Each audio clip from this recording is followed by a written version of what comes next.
Hey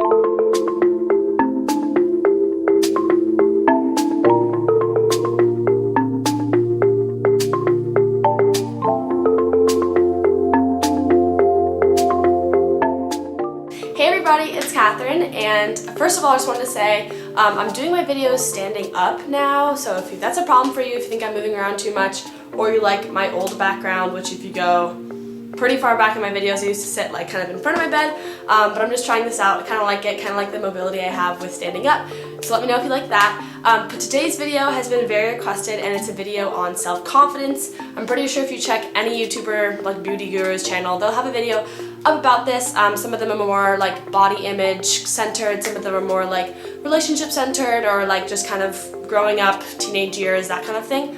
But a lot of you are here because you like my college advice, some of you are here because you like my fashion stuff. So I'm gonna try to do kind of like a spaghetti technique with this, where I just kind of throw a bunch of quotes, concepts, and things that I've used in my life at you, and hopefully something sticks, hopefully something resonates with you, and you can use it going forward in your journey with your self-confidence. But just to give you kind of some background, I'm making this video because I consider myself to be a very self-confident person. I was always described as like bossy and very independent, and my mom knew like I was destined to be a CEO from like the age of 4, just because I very much knew I wanted always. I was very aware and just like enthusiastic in general, and I just like was very self-confident.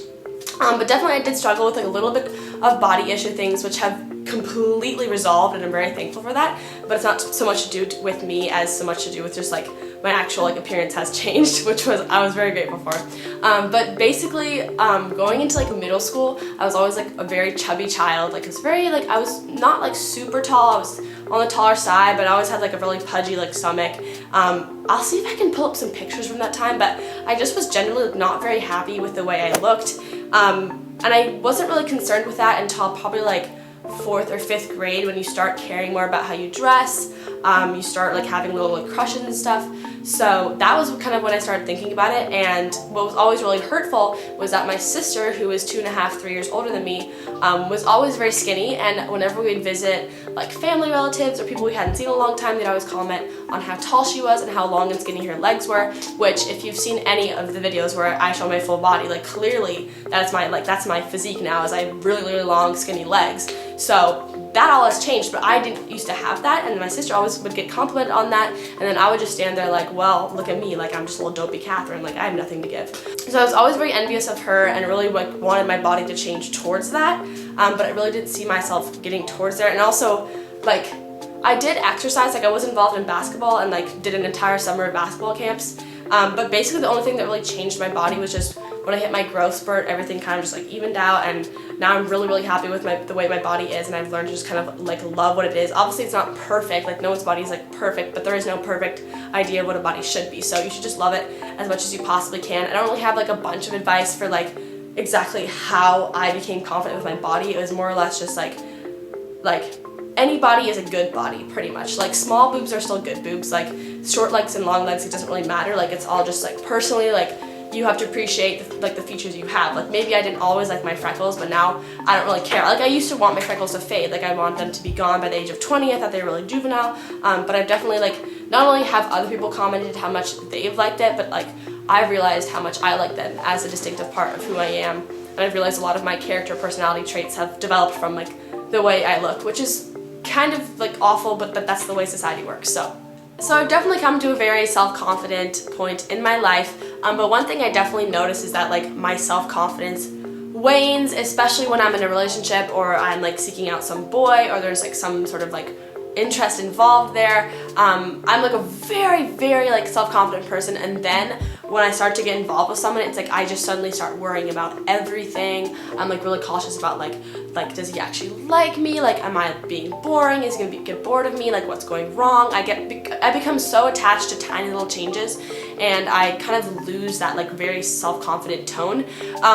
So if a person so self-confident can become so unconfident when in a relationship, I definitely preach the concept of love yourself before you can love someone else. Because personally, I love myself a hell of a lot. Like I say that all the time. When there's an ugly photo of me on Facebook, I actually love those photos. Like I love being as weird as possible, as strange as possible. Like, so I love myself all the time, but even then, sometimes it's hard when you're in a relationship to be as confident. So it's really important to remember that your relationship with yourself sets the tone for your relationship with anybody else. Because again, if you're not comfortable with yourself, and then you enter into like a serious, committed, or at least somewhat like involved relationship with someone else, then that like uncomfortability is going to transfer over, and it's going to be really, really impossible for you to settle out like who you are from like what your relationship is, if that makes any sense.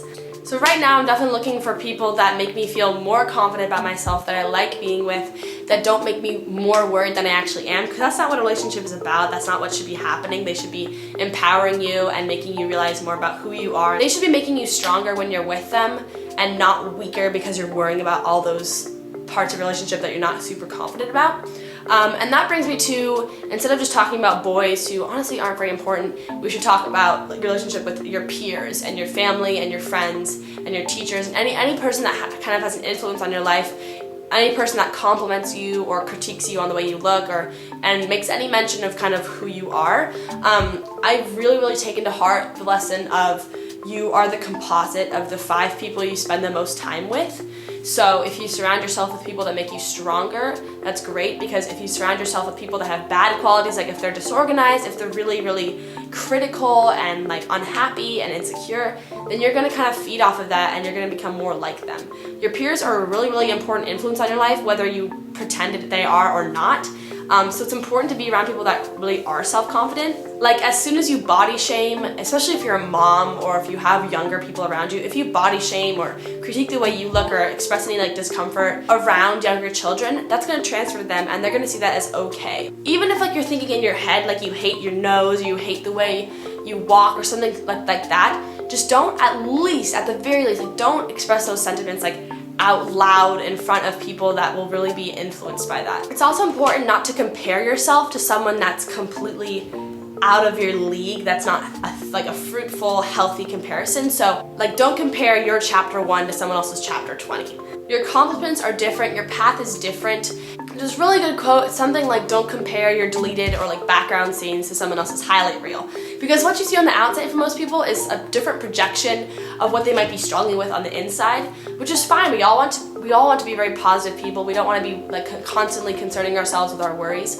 So be aware of that. Be aware that people are displaying on especially social media and everything, displaying the best parts of their life, and they're trying to make it seem like they're having a great time. You don't see what they're struggling with on the inside, just like they don't see what you're struggling with on the inside, which is kind of similar to the Lucille Ball quote I inserted at the beginning of this video. Like, you are so concerned with yourself and no one else is really even aware of that. They don't really see that. So kind of forget about other people. Don't concern yourself so much with what they're doing and really just focus on yourself. A lot of times it's that feedback from other people that really controls how we view ourselves. So there's this really good quote from Lena Dunham, and I was gonna paraphrase it, but honestly I like it too much to summarize it. So it's, girls are trained to say, I wrote this, but it's probably really stupid. But well, no, you wouldn't write a novel if you thought it was really stupid. Men are much more comfortable going, I wrote this book because I have a unique perspective that the world needs to hear. Girls are taught from the age of 7 that if you get a compliment, you don't go, thank you. You go, no, you're insane. And that is so true. Like, it's so hard for a girl to just accept a compliment. And that's something I've really been pushing these past 2 years. I blogged about it on Tumblr one time that I'm just like, you know what?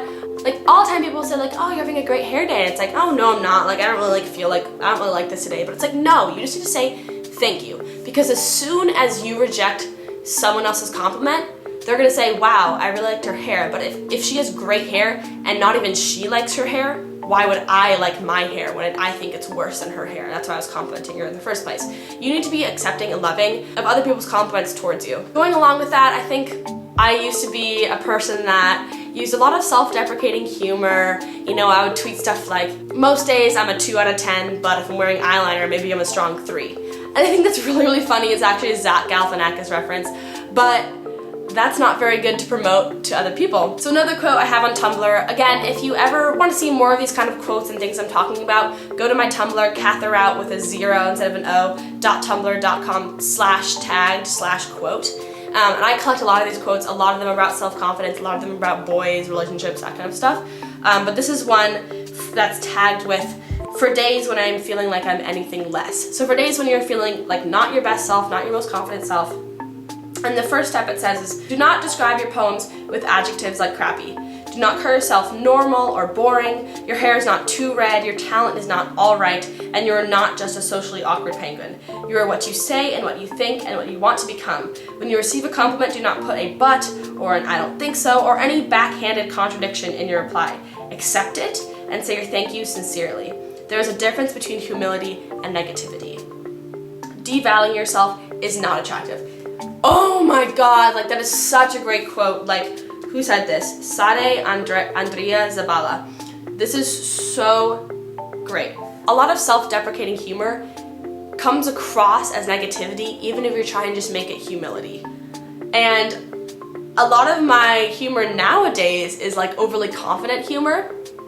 And this kind of stemmed from watching the Mindy Project. If you know anything about Mindy Kaling, read her book. It's called Why Is Everyone Hanging Out Without Me? If you read her tweets, she is so convinced with who she is. She's so self-aware, and all of her jokes on the show and in real life, because she's kind of the same character she is in the show, are just so brazen and bold, and like it kind of makes you get taken aback a little bit, because like how can anyone say that? And I think we're so conditioned to have women be more self-deprecating instead of more bold and making those statements like, you know, I'm the greatest, like I don't know why you see that. So I take a lot of tips from Mindy, and that a lot of my humor now is talking about how great I am or how beautiful I am or how smart I am, and like it's way easier to joke about that stuff, because even if you don't believe it, eventually that just becomes part of your character and you do start to believe it. Like fake it till you make it actually totally works in that sense. Like if you just pretend you're confident, especially when you're writing, if you think you have no idea what you're talking about in an essay, this is great advice I got from an English teacher in high school. Just pretend like you do, because then it'll come across like that in the paper, and even if it's not the strongest in content, the language and the way you present it is going to come across as way easier and way more like consumable to people to read. So please, if there's one thing you take away from this video, just stop joking about how like ugly you are, and start saying things that might come across as a little cocky or egotistical, but it's because it's way better to be bold and strong as a woman than to be like, oh, she's very weak and insecure and like quiet. You do not want to be those things. And for the days I'm struggling with my own self-confidence, a lot of times what happens is, you know, I'll be thinking, oh, I'm not a very good writer, my grades in college haven't been that great for my essays. And so I choose not to speak up in class, in discussions, and I think, oh my god, everyone else is contributing such intelligent, great things. If I speak up, my professor's not going to say anything good about what I have to say, and it's not going to make any sense, and I have different ideas. But actually, once I submit, I had not said anything for like the first half of the semester in this class, my philosophy class. And I submitted my first paper. I was very confused with the paper. I didn't know what I was saying, I didn't like what I was saying, but being the confident individual I am, I typed it out, just grinded it out, and it was a good, like, strong, worded paper at least. There was nothing ambiguous about, like, well, I don't really know what my viewpoint is, but here it is. I was very like, this is my approach, this is my perspective, here are the other perspectives, those are wrong. And I submitted it, and he actually sent me back an essay on my birthday, and he was like, wow, Catherine, I just finished reading your paper, and I want to say how great it was. You should be expecting like a very great grade. Those are coming out tomorrow. Like I'm really impressed. And I had no idea. I thought my ideas were way off. And so since then I've been contributing in class, and I get a lot of positive feedback. And it's important not to become too attached to the compliments you get and the feedback you get, because you should be enough for yourself to kind of keep yourself promoting. But those things are always great. Like I'm not gonna knock those. Those are great to hear, and like it's just kind of fed into like my confidence myself. So hearing those things is great, and it's also important to find someone you look up to get tips from them. So quote from Lana Del Rey: find someone who has the life that you want and figure out how they got it. Read books, pick your role models wisely, find out what they did and do it. So when you have someone like Mindy Kaling, or that quote from Lucille Ball, anyone like that that's very confident, bold, daring, gets what they want, figure that out. None of those people are going to be insecure and weak. I can guarantee you that. Don't pick someone insecure and weak. Pick someone that's really, really bold and confident. And I was just actually on the phone last night through a bizarre connection I had of networking, classic college stuff. I actually got to speak with someone who's in what I consider one of my dream jobs, which is product management at Disney Interactive. At the very end of my interview kind of session with him, he said one of the best things you can do in an interview is if the interviewer says, "Do you have any questions for me?" you say, "Yes. Is there any reason you don't think I would be perfect for this job?" and then they'll tell you straight up like, oh, I haven't thought about that. Like, actually, I can't pick out anything that you wouldn't be capable of doing. And if they pick out something that they don't think you're aware of, like maybe you're not very good with Excel, or like, I don't know if you have much experience with that, well then you can say, actually, I do have experience with that, I just didn't get a chance to talk about it in this interview. So just being so bold like that, I had like, just speaking with him gave me so much self-confidence in that like what I'm doing is right. Speaking out to people like him and being proactive and talking to people in the industries I like is something good. So picking out just a few role models or a few people that are doing what you want to do and talking to them will make you so much more motivated, inspired, and confident and like reassured in what you're doing. So I know I just spewed out a ton of information. I have a lot to say about this topic. Please leave any comments you have below about this topic. And I kind of think this is a good video to put out before my how to deal with rejection video, because if you can be confident before you go into rejection, that is so much more helpful. But I'll probably address a little bit of this in that video as well. I just want to leave you with the quote that kind of made me want to do this video right now, which was just from Tumblr, and it was literally, I'll insert it like right here, but it's basically like, feels weak and insecure, listens to Nicki Minaj, and becomes whole again. Like, if you, like Nicki Minaj, Beyonce, those kind of artists, if you just listen to them a little bit, you'll feel so empowered. And if I'm walking down the street with that in my ear, like, you can't mess with me. Like, I am so powerful when I'm listening to anyone, any strong woman like that. So I hope you all got something great out of this video, and please subscribe if you'd like to see more. Cather out.